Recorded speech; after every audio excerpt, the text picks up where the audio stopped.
Kalau kamu menghina, saya sikat kamu. Kamu tahu saya kan? Kamu saya sikat. Saya juga mahasiswa, sama kayak kamu, ya. Saya sampai sekarang masih kuliah dan menjadi mahasiswa. Tapi tolong jaga adab kamu. Assalamualaikum, Bang. Saya pribadi memandang bahwa momentum ini memang bagus sekali untuk mereka yang ingin mempersembahkan loyalitasnya kepada Pak Presiden Prabowo. Dan ini saya kira dimanfaatkan dengan baik oleh mereka yang melaporkan saya. Jadi saya harap Pak Presiden memberikan apresiasi terbaik bagi mereka yang sedang menunjukkan loyalitasnya. Saya pribadi akan tetap fokus untuk melakukan hal-hal yang substantif dengan tetap tentu kooperatif. Apabila kita dipanggil pihak kepolisian, ya kita akan datang. Apabila kita dimintai keterangan, ya kita akan berikan.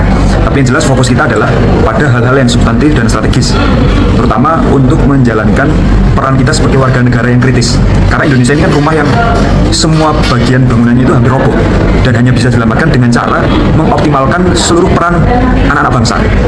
Salah satu peran yang saya ambil adalah menjadi warga negara kritis yang tidak rela apabila penghancuran dilakukan oleh mereka yang harusnya melakukan perbaikan. Pasca pelaporan itu sudah ada panggilan apa Belum ada. pemberitahuan? Belum ada. Sampai sekarang belum ada pemberitahuan ya? Belum ada. Ada pendampingan dari kuasa hukum atau segala macam? Ya banyak pihak-pihak yang menawarkan bantuan hukum kepada saya dan tentu saya akan terima setiap bantuan hukum itu sebagai bagian dari wujud solidaritas masyarakat sipil di dalam membela hak-hak kaum tertindas dan membela demokrasi. Tapi sama sekali tidak gentar ya Mas Tio ya? Alhamdulillah meskipun ada pelaporan, kita masih terus keliling di daerah-daerah ketemu dengan anak-anak muda dan membangkitkan kesadaran politik bahwa hari ini ada kekuasaan yang harus kita awasi supaya kekuasaan itu berjalan dengan benar dan berpihak pada rakyat. Terkait tudingan-tudingan yang selama ini diarahkan ke Mas gimana? Ya terima kasih. Saya itu kan sudah dituding macam-macam. Saya dituding sebagai LGBT gara-gara waktu itu saya belum ada pacar. Saya dituding anaknya Abah karena pernah satu forum dengan Mas Anies ketika forum alumni ketua BEM. Berbagai tudingan itu dihantamkan pada saya. Saya kira salah satu tujuannya selain membuat saya gentar adalah membuat saya disibukkan untuk mengklarifikasi satu demi satu tuduhan itu.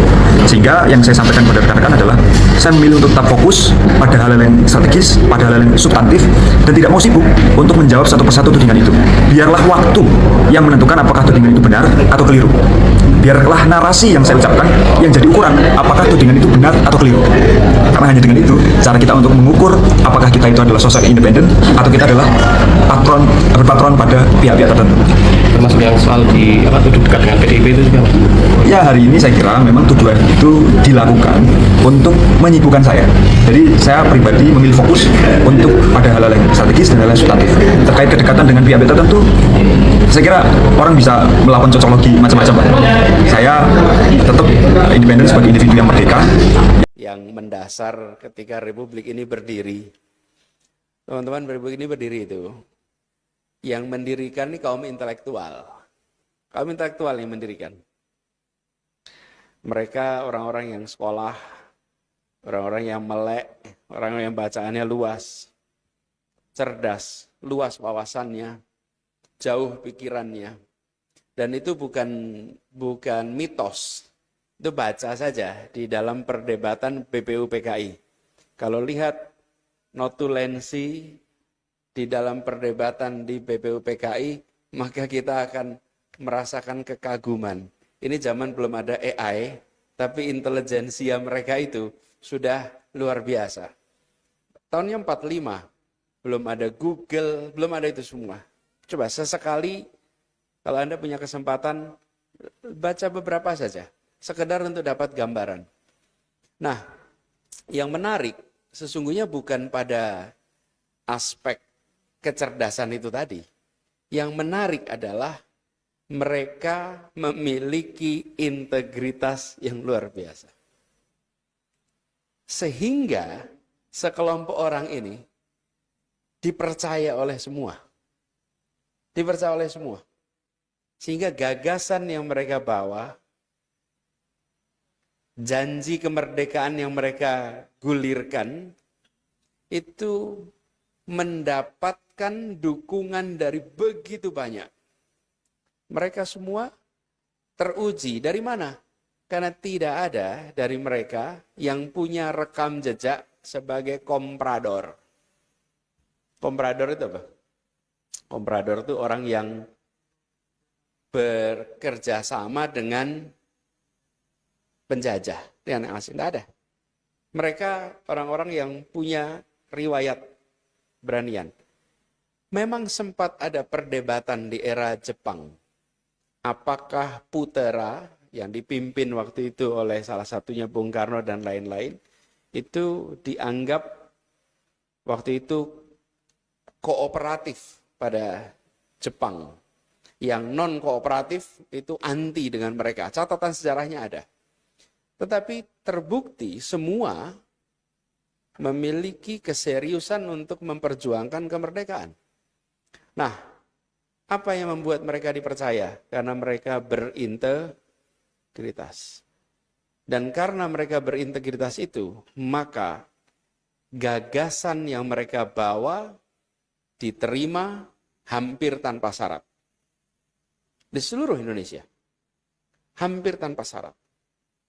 Dan kita punya kisah-kisah semi anekdotal tentang para pendiri republik.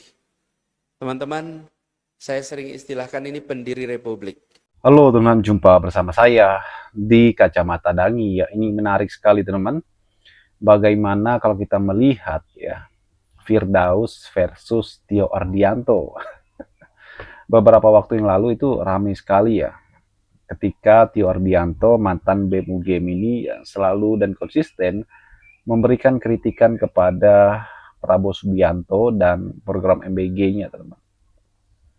Kritikan pedas Tio ini kemudian ya direspon oleh pendukung Prabowo, yaitu Firdaus, teman-teman. Bahkan Firdaus ini melaporkan Tio Ardianto ya atas dugaan penghinaan lah ya. Dan yang menariknya adalah Tio Ardianto bahkan tidak gentar sedikit pun, teman-teman, terhadap laporan daripada Firdaus. Bahkan Tio mengatakan ya akan hadir jika dimintai keterangan. Dan yang menarik adalah sebenarnya harusnya Firdaus berterima kasih kepada Tio Ardianto, teman.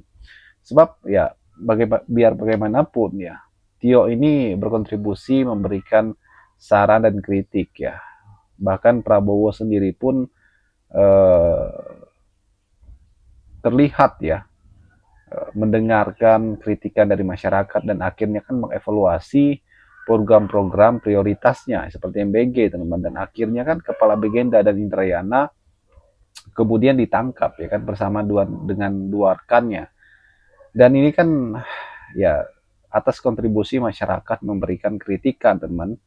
Bahkan Tio Ardianto pun. Jadi menurut saya apa yang disampaikan oleh Tio Ardianto tentu adalah sebuah hal yang sangat luar biasa. Anak muda yang punya keberanian ya, anak muda yang punya semangat ya, bahkan ingin berkontribusi untuk bangsa dan negara lewat argumen-argumennya, lewat pemikirannya, lewat kritikan dan kritisnya, teman-teman. Tio Ardianto ini adalah calon-calon pemimpin masa depan Indonesia. Beliau masih muda, namun bisa menggentarkan ya Indonesia, teman. Bisa membuat para elit ya kemudian kepanasan. Menurut saya ini sangat luar biasa. Apa yang dilakukan Tio Ardianto kali ini ya kita harus ajukan jempol ya atas dedikasi bahkan semangat yang dilakukan oleh Tio Ardianto. Bagaimana menurut kalian? Kita diskusi di kolom komentar ya. Sampai jumpa lagi. Salam.